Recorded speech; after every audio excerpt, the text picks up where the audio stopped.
Radio. Salam Radio. 106.2 FM. Good afternoon and welcome to Keep Women Talking, a show from Peterborough Women's Aid.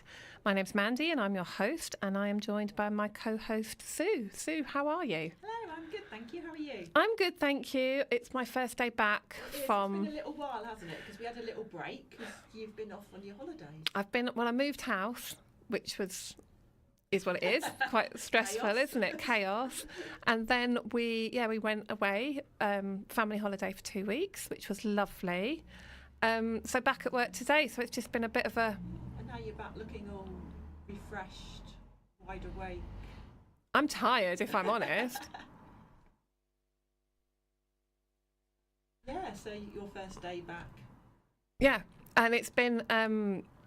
my holiday. Well, I've debriefed Sue about my holiday already, but my holiday was it was all inclusive, and it was I advertised as a 5-star.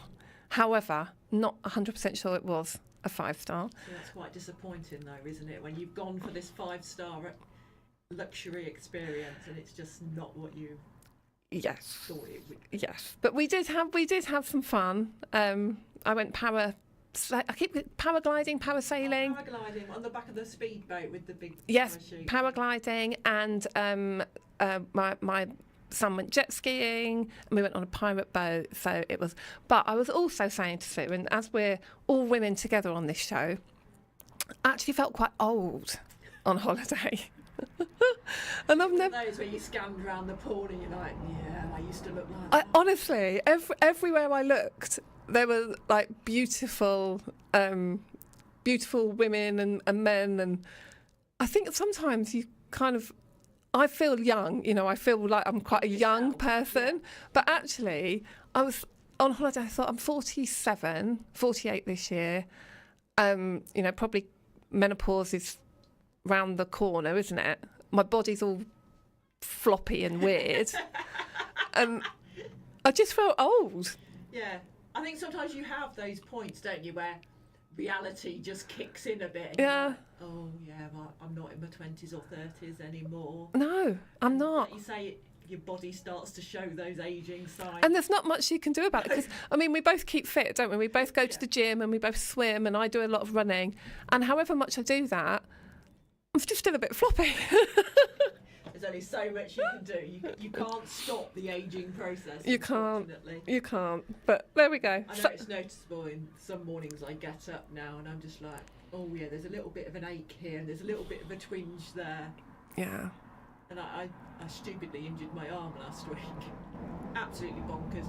Had my work, got in my car, I'd sat in the driver's seat with my work bag on my lap, lifted it over to the passenger seat, and I've pulled a muscle in my arm. And I'm like thinking, is that a sign of getting older? Because surely I should be able to lift a bag. Or my work bag's probably too heavy. But then I think it's going to take me so much longer to recover. Yeah, and I think as you get older, because we both go to the gym, we both lift weights and stuff like that. If I do a body movement which is slightly different, then something happens. Like when we were on holiday, what was I doing? I think I literally bent down to pick up some towels, and I've got hernias from having children, and my hernia just popped out. I was like, this is disgusting, it's painful. All I've done is pick up a towel, and that's just showing that my body is saying, yeah, I've had enough now. You've had enough now. Calm down a bit. But yeah, so in conclusion, lovely holiday, but I'm old. I'm floppy. So we haven't been on for a while, have we? We haven't. We've had a bit of a break because you moved house and went on holiday and abandoned us all. I did. You're back now. But we have had lots of things going on, as normal. Busy time. Yes. So tell us about... So last time we were on, we were talking about the amazing charity football match. Yeah. So that had happened the weekend before we were on the show last time. And it's an amazing event, nice community event. There's a team that organise it, and 2 women's football teams come together, they play a match, there was loads of stalls. The weather wasn't great because it was that day where it was really, really humid and absolutely baking hot. But it's just such a lovely event, really family orientated, and that was held at Peterborough Rugby Club. Yep. And we're really fortunate that they have said that the team that organise it can use that event, that location now for the next few years. So that's brilliant, because one of the issues that we had this year was finding a venue to hold it. So now Peterborough Rugby Club amazingly have come forward and said that we can use there. So yeah, amazing event, lovely group of people that organise it. And I can't remember the exact amount that we raised, Mandy, but I think it was in excess of £1,600, and I think this is the third time yes, that the great charity women's aid charity football team have done this, and they've now raised in excess of £5,000 for us, which is amazing. it's incredible, because that money makes such a difference Yeah, to the women and girls that we support and the services that we offer, and it enables us. For example, the other day we supported a family to buy new school uniform. yep. They'd fled, they'd come to refuge, had barely anything with them. They obviously started school, the children had no school uniform. So it's perfect, isn't it? That's Yeah. it. And even things like one of the ladies had a pushchair that had broken. You know, so we supported her and helped her to buy a new one. So talking about, obviously this event is organised by women, and it's women playing football, and we know that our ladies England football team are through to the semi-finals of the Euros, which is very exciting. I think they've got Italy on Tuesday night. On the back of this, there's been some very upsetting social media comments for England's women's footballer Jess Carter, racially abusing her, basically. So I was contacted today by Greatest Hits Radio for comment around this abuse that she's received. I haven't actually researched into it, so I don't know. I know it's racist abuse, but I don't know the context of it. I'm just surprised in the way we live now, in a multicultural country, that this is still happening. It floors me every single time. In such a public environment where they don't know this individual and have just made racist slurs. I just can't. I really, really struggle to comprehend it. I struggle to comprehend it because it's so, and I do. Women's football has taken so long to get mainstream, hasn't it? In terms of, you know, we watched the game on when was it, Saturday night, and it was on ITV or BBC. You know, a few years ago that would never ever. Oh goodness, no. So women's football has come such a long way, and it helped. We won the Euros last time, didn't we? We're in the final of the World Cup. Now we're in the semi-finals of the Euros again. It really is in the public arena a lot more than it has been. And I again, like you, I don't understand it.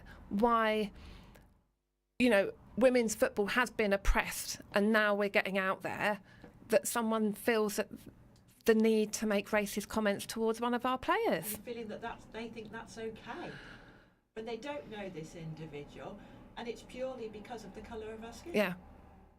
Yeah, it's just terrible, and I am going to have a look at the comments that have been made, because I do wonder, because we know from other women that have been attacked on social media that not only has their race been attacked, but the fact that they are a woman has been attacked as well. Now, I don't know if this is the case for this one, but I am going to have a look at that, because I know there was an MP down in Hackney, and I can't remember her name now, and I should, but she was attacked online for being a woman as well as her race. So I don't know if this is the case, but it's just awful, and it does make. I mean, we could go on about this, but it does make me wonder who is policing these social media sites that people can get away with posting and attacking people that are representing our country, for goodness sake, and doing an amazing job of it as well. That's it. Like you say, they're out there representing our country. They've worked so hard, you know, physically, to get to that point, and they're obviously a very talented person. And then to have that moment almost ruined by some random unknown person is just awful. It's awful. So we are all for the Lions, that they will, the Lionesses, not the Lions, the Lionesses, Tuesday night against Italy. Let's make it through to the final. Yeah, everything crossed. Fingers crossed, absolutely. So, other things that have been going on with us. Women Warriors continues to happen on a Tuesday and Friday. Do you want to tell us a bit about Women Warriors, Sue? Yeah, so Women Warriors is a group, a community group that happens at Anne's house on Cromwell Road. On a Tuesday, it has more of a focus around friendship, building confidence, peer-to-peer support, installing a positive mindset. And then on a Friday, which is a relatively new group that we started off the back of the Tuesday Women Warriors, which has more of an arts and crafts twist. There's normally some arts and craft activity going on. But again, any of the activities that are going on, no one's forced to participate. If you just want to turn up, have a cup of tea, have a biscuit or a bit of cake and have a chat, that's absolutely fine. No one has to join in. It's just a group for women in a safe space to make some friends, get out the house. Really welcoming, isn't it? And children are welcome as well. Yeah. I'm just thinking it's coming up to the school holidays. Children are welcome at our groups. Perfect, especially on a rainy day like it's been all weekend. So, It didn't stop raining on Saturday, did it? did not stop at all. Wow. Before we go on with what we've been up to, we haven't mentioned our question of the week. We haven't. So, All carried away. we have. Our question of the week is, what is the best thing you have ever bought? Sue, over to you. So, I love baking. Absolutely love baking. I love that Sue loves baking. I don't bake enough these days though, because obviously I'm exercising more, trying to be healthy and all the rest of it. So don't bake anywhere near as what I should do. Anyway, me and my friend every year used to go to the Good Food Show up in Birmingham, and it's changed a bit since COVID, but back then, prior to COVID, it was a great event. Used to go around tasting things, giving out freebies. Anyway, there was a stall there one year of one of my favourite high street stores of Lakeland. Mm-hmm. And they had their KitchenAid mixers on offer. Now, KitchenAid's an amazing brand for anyone who doesn't know. And they had these at a really reduced price. And I phoned my husband and went, they've got these mixers on offer. It's what I've wanted for years. My husband, being my husband, went, yeah, it's fine, whatever. So I bought this mixer. It's the best thing I've ever bought. And what does it do? It's Just mixes stuff? Yeah, mixes stuff. And you get loads of different attachments for it, though. And I got extra bowls to go on. I know. Mandy's thinking, what are you going on about, Sue? But as a baker, honestly, it is the best stand mixer I ever have, and I absolutely love it. It takes pride of place on my kitchen What side. colour is it? It's silver. Oh, They nice. do come in loads and loads Yeah. of different colours. So yeah, it takes pride of place on my side, and love it. Absolutely love it. So yeah, and as a baker, it's the perfect thing. Okay, cool. So Mandy, best thing you've ever bought? The best thing I've ever bought is, well, this isn't actually what I've bought. My mum got given, this is not really answering the question, but it's the thing that came to mind. My mum got bought a turkey knife for her a wedding present. So An electric carving knife. yeah, like yeah, electric carving knife. So she would have been 19. I think she was 19, 20 when she got married. So I don't know, 70 years ago? No, It's not still working, sure. 60 years, and it's still working, and we use it every So Christmas you- day. you have I that inherited, passed over yeah, to you. the You turkey. inherited the Turkey carving carving knife, and it still works, and we've got different blades for it, and it's zzz through the turkey every Christmas. Do you have to get the blade sharpened? Never, haven't, Bit nosy now. haven't, no. But it's like, But it still works. still works, yeah. Good purchase. So, we want to know from you, what is the best thing you've ever bought? You can call us on 01733 602 133. You can text on 074 119 1062, or you can comment. We are live on Facebook, YouTube, X, or Twitch. So, what is the best thing you have ever bought? We've got some answers straight away. This is amazing, isn't it? Brilliant. The best thing I've ever bought was a car because it gave me my independence and still does. Amazing answer. That's from Anne. Thank you, Anne. Love that. And like you say, when you get your first car, Oh, and yes. you suddenly have that freedom to come and go as you please. What was your first car? I had a Ford Escort. Oh, Three-door Ford- was it an Ford Escort. XR? Do you remember those? An XR3? No, Yes, no. Okay. I had a Fiesta. Did you? Yeah. See, I drove a Fiesta first because my mum had a Fiesta. But yeah, then I went up to a three-door Escort that lasted me ages. I was so proud that this was the first big thing that I'd ever bought. Nice. And when I'd got my first job. And So, your Ford Escort does not beat the KitchenAid. I'll leave that one with you. That's a dilemma. Thank you, Anne, for that. Then we've got Kelly. The best thing I've ever bought was a jacket that looks like an old pair of curtains. But I absolutely love it. Yeah, one of those that you fall in love with. And it's the most she's ever spent on the jacket. Thank you, Kelly. There are some clothes that I've got that I've had for years, and I will never fit into them, ever. But I just can't bring myself to chuck them away. I keep thinking, next year, I'll get back into that lovely dress.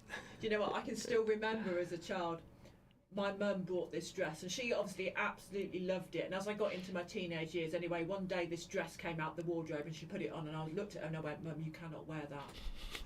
She was like, "Why? It's my favourite dress. Absolutely love it." I was like, no, you just cannot wear it. I think she'd had it so long and it was so dated and out of fashion. As a teenager, I was just like, no. Don't do it, Mum. Don't do it. Don't walk out the door in that. No. But I think you do just get attached to certain things, don't Yeah, you do. You do, definitely.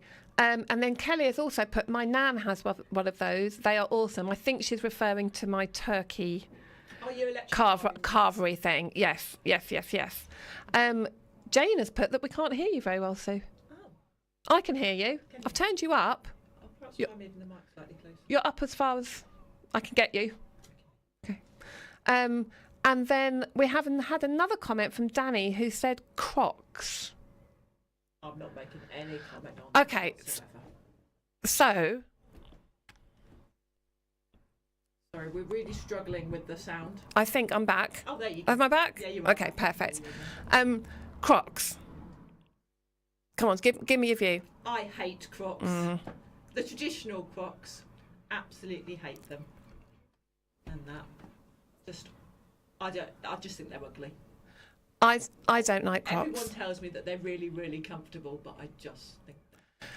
I think the issue for Crocs for me is that my feet are quite big, so I'm a size 8, which is quite big for a woman, isn't it? Yeah, same as me. And Crocs just make them look bigger. Look like clown feet, don't they? I'm going to trip over myself when I walk. And I don't understand how they stay on, even with the bit round the back. Sports mode. Oh, for goodness sake, sports mode on Crocs. But actually, I have to say, we were looking, funnily enough, the other day at their flip-flops. They're really nice. And my friend had on a pair of their sandals, which were also really nice. Never heard of So I that. think it's just the traditional Crocs that I just don't. Yeah. And then the ones with the great big massive platform sole and heel is just like, no, it's just not for me. We literally have a debate going on now. So, Kelly has come back and said Crocs with socks. No. Opinions. Okay, so not only Crocs with socks, but sandals, flip-flops. No, just no. See, my sons wear like sliders Maybe that's an age thing. with their Nikes pulled up and shorts, Yeah, and I think that looks that's a all thing. right. That's a thing lately, isn't it? That's like a boy thing, but generally it's a no, isn't it? I mean, I wouldn't do it, but I can see it in their age group. Yeah. So, any other thoughts out there, basically? Well, we could What footwear start a don't you whole like? discussion We could. about Crocs, And then Danny has put croc flops. which is the flip-flop. Is that what they're Crocs actually flip-flops. called? I think that's what they're called, which look really nice. Oh, I need someone to buy some and test them yeah. and let me know how comfortable they are. Well, Danny seems to be a fan of the Crocs, so maybe that's Danny, buy some croc flops. Yeah, it's a no from Kelly. Kelly's a no. Socks and Crocs. Okay, so we're asking, what is the best thing you have ever bought? You can call us on 01733 602 133, text us on 074 119 1062, or comment on our Facebook, YouTube, X, or Twitch. Can you read them again slightly slower? Did I really fly? I felt like I flew through that. Sorry. Everyone will be at home going, sorry? Sorry. What was that? Right, you can call the show on 01733 602 133. You can text on 074 119 1062. Comment on Facebook, YouTube, X, or Twitch. So, other things that have been happening whilst I've been away. Sue, you were interviewed for Greatest Hits. I was. Tell us about that. So that was around the statistics for Peterborough with regards to violence against women and girls. And they were saying that there had statistically been a 4% drop in reported cases. And I think... Let me backtrack. So there's a 4% drop in Peterborough of violence against women and girls. Reported to the police. I assume to the police. Yeah. Which is great. It's great that there is a reduction. Any reduction is moving in the right direction. But is it a true reflection of what's going on? And that is what I was going to say. Yeah. Okay, carry on. Yeah. So we know from the work that we do that there's an awful lot of women that won't report to the police, that struggle to even access organisations like ourselves to get any support around domestic abuse. We know that it's still a taboo subject in an awful lot of homes, and it's still not talked about enough. It's still not out there. It is improving, without a doubt, but it is still very much a taboo subject. And our data does not reflect that 4% decrease. Our data would suggest that violence against women and girls in Peterborough is increasing. Absolutely. Because our referrals into our service goes up and up and up every year. Pretty much at capacity the entire time. Yes, and we are constantly, like I say, victims are out there making more contact with us. So it's an interesting stat, isn't it? It is. And I think a lot of the women that come to our service, very often they'll say to us, I haven't been to the police. I don't want to report it. Can I still use your service? And yes, you absolutely can. But the fact that they don't want to go to police speaks volumes. Yeah. And I think because it is reported in the press that getting convictions for domestic abuse is so hard. And because these women are already so traumatised by what they've been through, to go through that process is just adding more and more trauma to them. Yeah. So very often women will choose not to involve the police. Absolutely. Cool. So And sadly, the men who obviously predominantly the perpetrators of abuse, unfortunately get away with it. They do. We also went to Pride this weekend, didn't we? We had a stall at Pride. Very soggy event, unfortunately. Yes. However, successful. Yeah. We gave out some of our merchandise. We talked to people about what we do at Peterborough Women's Aid. Next year, I think we're going to go bigger and better, aren't we? We are. We were talking about this morning, weren't we? I think we're going to have... Because we shared a stall. Yes. And that this year, but I think we're on about having our own stall and perhaps putting some activities on. Yep. That sounds really, really good. Or tombola or something along those lines. And like you say, make it bigger and better. Yeah. We also, one of our colleagues went into Queen Catherine's School to do some work. What was all that about? So, yeah, we were invited by Queen Catherine to go in and talk to all of their year groups, apart from year 11, because obviously they've left after doing their GCSEs. And we went in to raise awareness about domestic abuse. We went in to talk about consent and to talk about misogynism. And which was really well received. The colleague that went in had a great reception. The students were really receptive to it and really engaged. And that is something that we are going to continue to do next year, going into secondary school. So if you work in a secondary school or sixth form and you want us to come and talk to your students about healthy relationships, please do get in touch with us via our website. And I think we've said before that this early intervention, when they are younger, can make a massive difference to give them the awareness of what is healthy, what is unhealthy, and those behaviours to look out for. Really important one. Yeah, it makes a huge difference because we really do. We all think this, don't we? We need to focus on prevention. It's all very well and good working with perpetrators and victims, but if we can avoid doing both, that's where we need to be. We also want to just say a huge thank you to Hayley, who is our volunteer, who is currently decorating our Women's Centre, and I can't wait, it's going to look amazing. We're going to go to a quick ad break and we will speak to you soon. Stay tuned to Salam Radio after this short ad break. Craving top quality fried and grilled chicken without the high price tag? At Sam's, we make every bite unforgettable. From juicy chicken to mouth-watering burgers, taste why we're the best in town. Visit us at our brand new restaurant at 33 Westgate in the city centre or our second spot on Lincoln Road. Prefer delivery?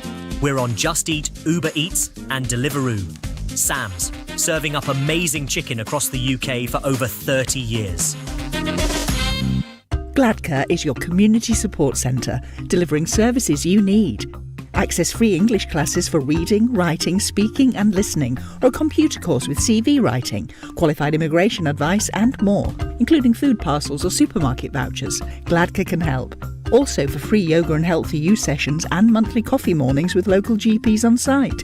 316 Gladstone Street and online at gladcare.org.uk. Call 01733 566 343. Mirage Wedding and Catering Services have everything to make your special day, party or celebration one to remember for all the right reasons. As well as quality catering, freshly made with seasonal produce, Mirage supplies stages, lighting and house lights, decor and marquees, Chivari chairs and table hire, attentive staff, supercars and so much more. Call 07860 125 092 or visit mirageweddingsuk.com. Also across all social media. Mirage, making every wedding better. Could you spare a few hours each month to provide support to people who are going through tough times? If so, Peterborough Samaritans are looking for volunteers who are empathetic and open-minded, and we'd love to hear from you. We run regular information sessions where you can find out more about what it means to volunteer for Samaritans. If you are at least 18 years of age and would like to know more, please email volunteer@peterboroughsamaritans.co.uk. It's healthy, nutritional and halal. It's The Lads, your first choice for burgers, pittas, wraps and flame-grilled lamb chops and peri-peri chicken. Now with 5 fantastic new flavours, plus sides, grilled salads and milkshakes too. Open daily from 11:30 until 11 p.m. Call in at 15 Cowgate in Peterborough. Order for collection online at thelads.co.uk or by calling Peterborough 562287 or place your Lads delivery order at ubereats.co.uk. Home or business, protect what matters most with a bespoke security system from H-Secure Tech. CCTV, intruder and fire alarms, and access control too. 5-star Google-rated H-Secure Tech install them all, with 24-hour and mobile app monitoring, keeping your business safe and your loved ones protected. To discuss your specific requirements, call 01733 590 201.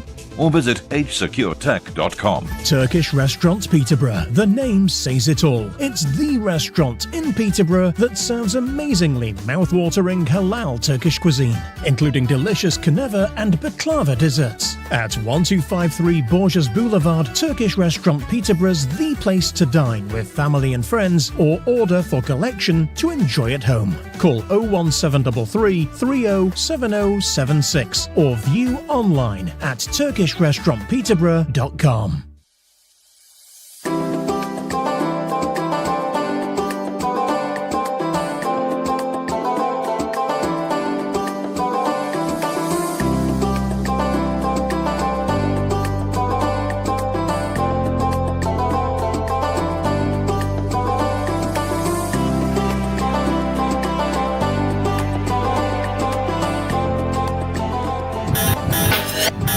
listening to Peterborough's community radio, Salam Radio. Salam Radio.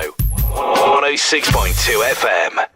Good afternoon. You are listening to Keep Women Talking, a show from Peterborough Women's Aid. Sorry, I paused then. I've got a locket in my mouth because I have a little bit of summer cold. Don't like summer colds, but I'm trying to stop coughing down the mic. Sue, I'm just checking you can hear me okay? I can. Okay, perfect. Sue swapped mics, so hopefully everyone can hear Sue a little bit better. So our question of the day is, what is the best thing you've ever bought? Sue said the best thing she'd ever bought was a KitchenAid, but she's pondering on this now because it could have been a Ford Escort. Oh yeah, the idea of the first car and having that freedom suddenly put another thought in my head. One thing that isn't good, I tell you, I've had a nightmare the last 2 weeks. Tin openers. I've had 3 tin openers that I've bought that have just broken. Right, okay. So annoying. I like a traditional tin opener, okay? Just to go completely off topic. One, that this doesn't help on the radio, but anyone that's watching on YouTube, you go like this and you twist the handle round. Job done. I don't like ones that go flat on. Do you know what I mean? Yeah, like see, I have an issue because I'm left-handed. Oh. So, yeah, exactly, you see. And I'm the only left-handed person in our household as well. How does that even work with a tin opener when you're going like this? Well, exactly. The traditional ones you can't use unless I try and use it right-handed, but then my right hand's not strong enough to use it. So, yeah, it's very complicated. So, yeah, I need a new tin opener again. Okay, anyone listening who can recommend a left-handed tin opener? But that can also be used by right-handed people. So an ambidextrous tin opener. Wow, we are really talking about some important stuff today. Anyway, Mandy, your best purchase wasn't it? Well, semi-purchase. It was inherited from my mum, and it is a turkey. An electric carving knife. Sorry, I just call it a turkey knife because we only use it at Christmas. You only use it that one time a year. An electric carving knife, which is now, we think, 60 to 65 years old. I'm amazed that something's lasted that long. I'm amazed. We have got another comment on favourite thing. Jane says, my paddle board. Oh, yeah, these are all the rage, aren't they? It gives me so much peace and joy as I quietly paddle along the river with the fish swimming and reeds gently flowing under the water. I love it. I'm jealous because I love paddle boarding. I've never done it. Oh, you need to do it soon. I can't stay on it, but I just like the whole being. I like water. I like water. I like going in the sea and stuff anyway. Yeah. But I love paddle boarding, as do I like surfing as well. Oh, can you surf? No, can't surf. I can stay up. You just lay on it? I lay up, and then when the wave comes, I jump up, and then I fall straight off. Oh, okay. You do attempt to stand up, though. I'm impressed. Yeah. I do, and I love it. But again, I'm the only one in the family that likes sea. Oh. So I just, So you're on your own? I'm on my own. Right, so do let us know if you know of any left-handed tin openers and what is the favourite thing you've ever bought. You can call us on Try again. 01733 602 133. Text 074 119 1062 or comment on Facebook, YouTube, X or Twitch. Now, before the break, I did mention that I'd been asked to talk about the racist abuse of Jess Carter, who's playing for the Lionesses. And I've just been having a quick look online, and the Lionesses are now refusing to take the knee on Tuesday, which is an anti-racism gesture, because they don't feel that it's having any impact. So that's an interesting, and a lot of the players, the Lionesses, have now come off social media. And I think this is one of the issues with social media, isn't it? It makes you so easy to target and so easy to get hold of people. I mean, we've spoken before about, like, when we were at school, if anything happened at school, it stayed at school. Yeah. You went home and that was your safe space. As things are now with social media, you can never get away from that, because, you know, it is all largely done online, and wherever you go, it follows you. And it's full of cowards who can't say things to face, so they hide behind their phone, make awful, horrible, disrespectful comments, and then it results in young women who, you play for England or you don't play for England. Social media is a big part of any young woman's life, having to delete their accounts. That's it. And this is something that we see that more and more, is that tech abuse generally is becoming more and more prevalent because it just makes it so easy. Yeah. There's so many platforms out there where you can communicate with people. I mean, we had a lady who had a YouTube account, used it predominantly to listen to music. Mm-hmm. She'd fled her abuser, and her abuser could still access that account from the house that they'd lived in before. And he was listening to songs to send her messages through the YouTube. So, that perpetrators think of so many different ways to continue that abuse, even when someone's fled them. And this online abuse of the England Lionesses it's abuse, isn't it? They're perpetrating abuse towards women, and I'm not stereotyping or making any judgments, but I think my personal view is I would imagine most of the comments are from men. Yes. Just putting that out there. Might not be true, but that's just my... It's highly likely. It's highly likely, isn't it?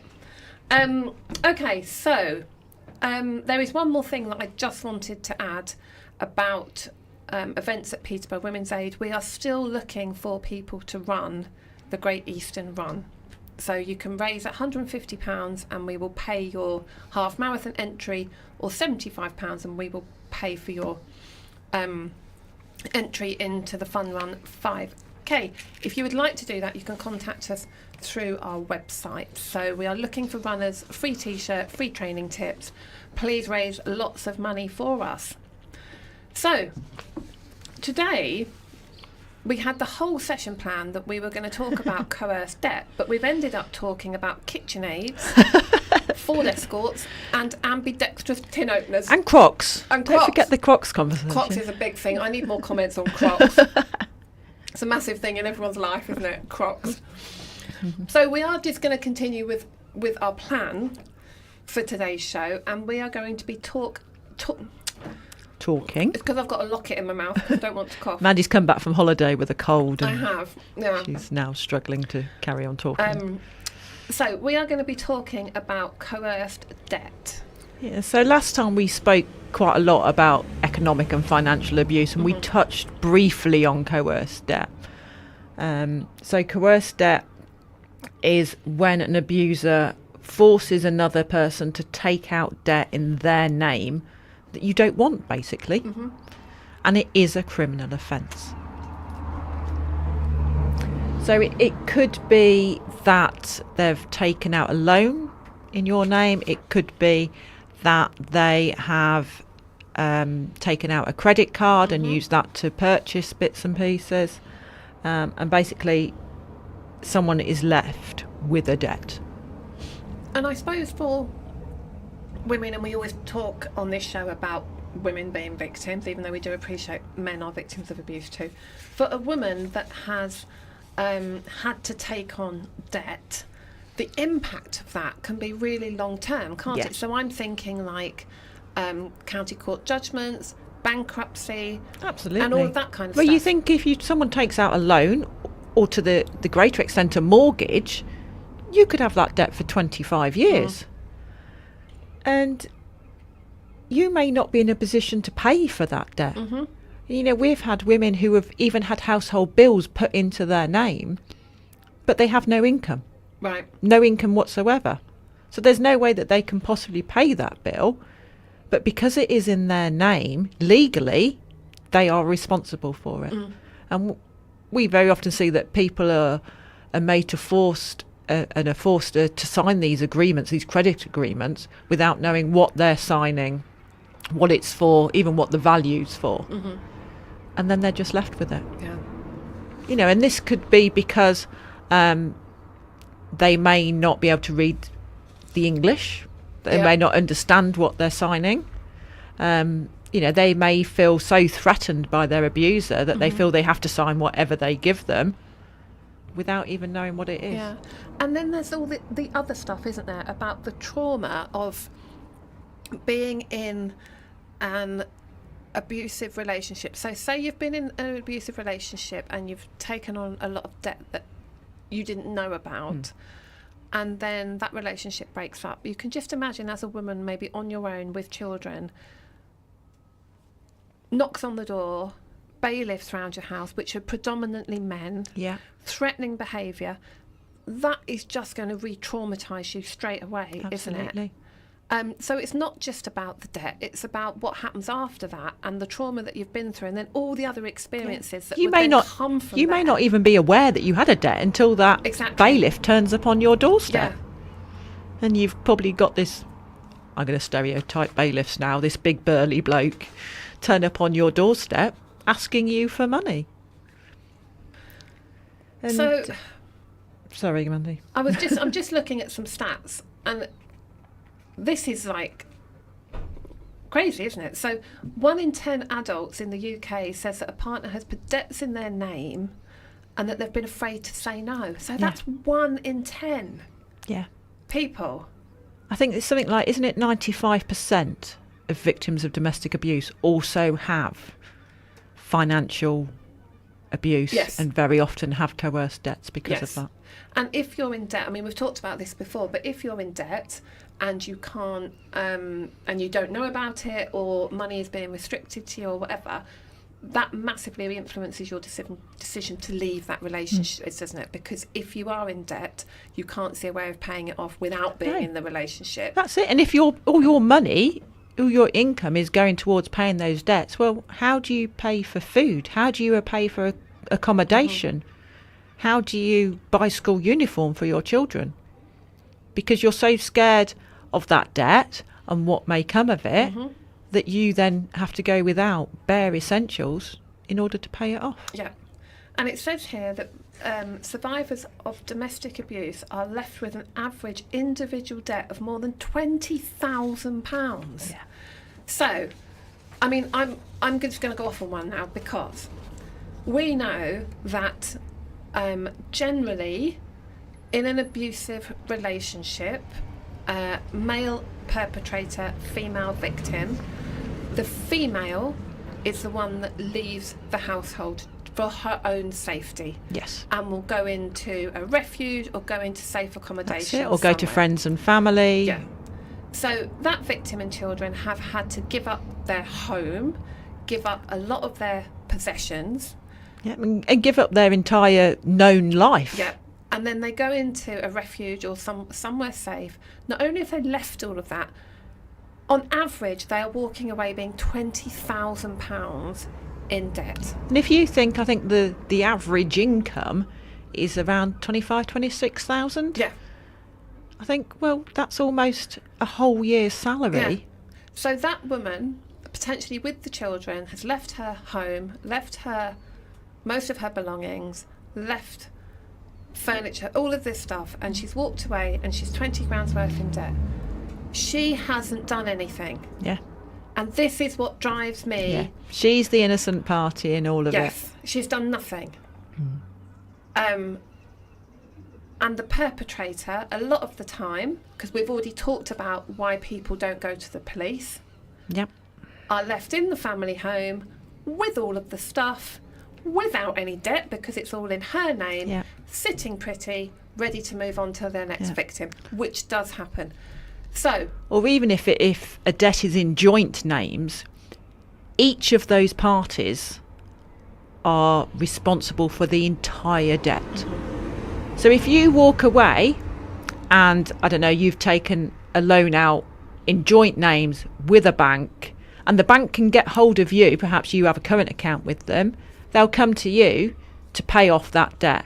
But if they can't get hold of your partner, or he's not replying, then very often, because you've responded being a good citizen, that debt, they will keep coming back to you to pay, and the perpetrator can just walk away with free because they've vanished, gone to a new address, stopped answering any letters or any contacts. They walk away from that debt. even though they still have that legal responsibility. What is the solution? Because it really, as everyone can probably tell, winds me up that victims of abuse not only lose their home, but they walk away in 20 grand's worth of debt, while perpetrators, not all the time, but most of the time, stay in the family home and then target their next victim. So how do we stop that? Is there a way of stopping that? Should there be, and you know, me and Sue have been doing this for years, should there be somehow legislation that removes a perpetrator from a family home permanently? There is legislation that they can be moved for a certain period of time, and that's normally a maximum of 28 days, but very often it will perhaps be 48 hours, won't it? And where do we put these perpetrators when we know that victims are absolutely petrified of going to the police for the reasons we've already discussed? It's a circle of abuse that you can't solve. No. And I wish someone could solve it. But it just, the unfairness of it all, isn't it? When a woman is a victim of abuse, has done nothing wrong, and leaves with nothing, and then is also in 20 grand's worth of debt when she's done and they absolutely have to start nothing wrong. Absolutely everything from nothing. It's not a nice thought at all. No, it's not. I'll get off my high horse. There is a financial support line. Mandy and I are not financial experts. No. There is a financial support line provided by a website called Surviving Economic Abuse and Money Advice Plus that offers specialist advice to anyone who has experienced coerced debt. Their details are on the Surviving Economic Abuse website. They are really, really difficult to get hold of, but if you do need their support, please keep at it and keep trying. I think because they're so busy, aren't they? So surviving, because it is so common. Surviving, and they are a charity. They again. are a charity, and Surviving Economic Abuse. I used to work very closely with them in London, and they were a very small charity, a bit like PWA were. They had a CEO and maybe 5 workers, and now they are a national charity, but like us, struggle for funding. So they provide an excellent service, but like us, sometimes don't have the resources to serve the need for people. And the demand. But their website is extremely good, isn't it? It is. Their website is amazing and has loads and loads of information on it. Banks are getting better with this, I'm pleased to say. Some banks are better than others, but banks are getting better. And they very often have a specialist worker who can help customers who are vulnerable and have experience of working with customers that have experienced domestic abuse. There is a chance that the debt can be written off, although that is extremely limited, and a lot of places won't do it, but you can always ask and talk to those lenders and see what they can do. Some of them will give you a bit of a break, to give you a breathing space to get information, to get a bit of advice so that you can then make an informed decision about what you want to do. We mentioned bailiffs and that earlier. They are a final resort for any crediting company. So they don't like to go down that route, so they will try and support you as best they can through that. So there are some myths around debt, aren't there? Yes. And people might think certain things about debt and stuff like that. So we've got some examples here. So the first one, Sue, if I'm married, I'm responsible for my spouse's debt. Absolutely not. Oh. If it is in their name, they are legally responsible for it. Interesting. So married or not, if it's in their name, nothing to do with you. Yeah. Okay, good. Yeah. A guarantor is not responsible for the debt. Yes, they are. So sometimes people are forced into acting as a guarantor. The whole point of having a guarantor is that if the person who has signed that contract can't pay, the guarantor will pay on their behalf. So if you are a guarantor for a property, for example, a lot of private rental agreements need to have a guarantor. If you are a guarantor and whoever's living in that property doesn't pay, you are responsible. And you for can it. have, this isn't just with properties, is it? You can have like a guarantor for a car finance loan. or anything like that. So, and often with young, I mean, I know I'm a guarantor for like my son's student accommodation because they're so young, Yes. and that's quite common. Yeah, isn't and if it? they haven't got a great credit rating and things like that, all But comes it's into really it, doesn't it? important that people know if you are going to act as a guarantor, Yeah. that you are liable Yeah. for that And you've debt. also got to think if that debt is passed to you as a guarantor, that then will affect your credit rating and your applications for any future credit that you may take out. Yeah. If debt letters are sent to my address, it means that I am responsible. Not necessarily. Okay. I remember my brother moved into a property, and this is going back years and years. It was his first house, and he actually had bailiffs turn up on the doorstep. But it wasn't for him, it was for the people who had lived there before. Right, they were okay. just trying to locate these people. So no, just because a letter is sent to your address does not mean you're liable for that debt. It will be whoever legally is responsible for that debt, so whoever legally signed those documents Okay. and took that credit out.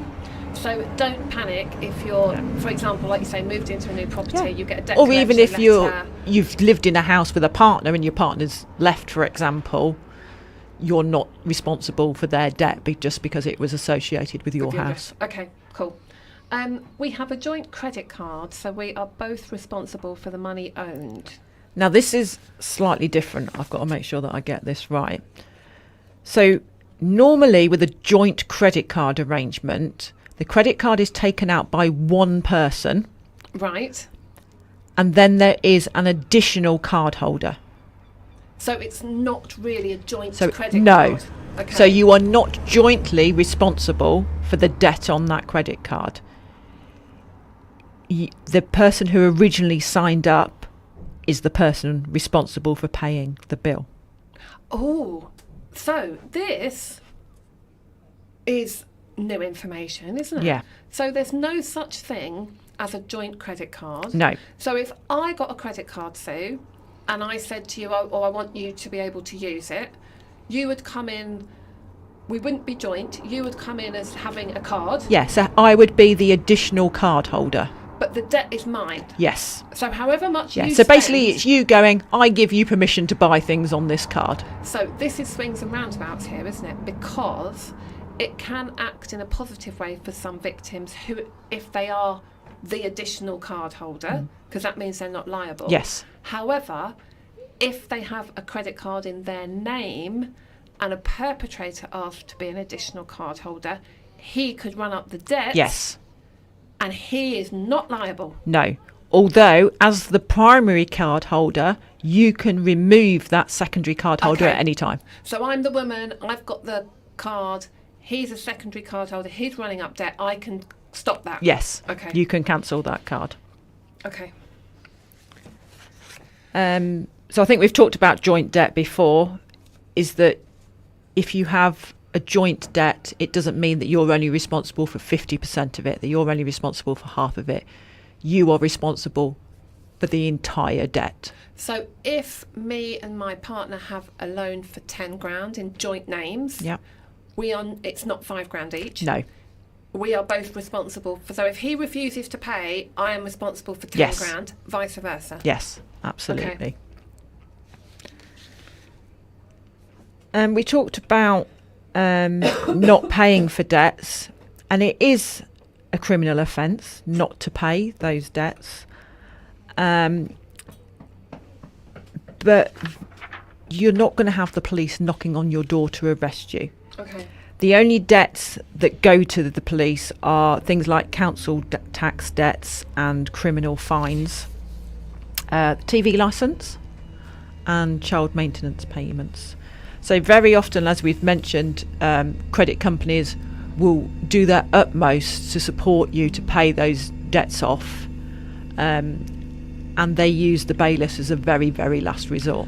And I think it's important to say not paying a debt, we're saying, isn't normally a criminal offence, but we have talked about the long-term effects it can have if you don't somehow sort out a debt arrangement thing. That's it. And most credit companies, whether that's through utility bills rather than loans and that, Yes. most of those utility companies will do whatever they can to support you, to help you to be able to pay those debts off. Okay, if the borrower leaves the country, the debts will eventually go away. No, those debts still exist. It may be more difficult to get hold of the person who's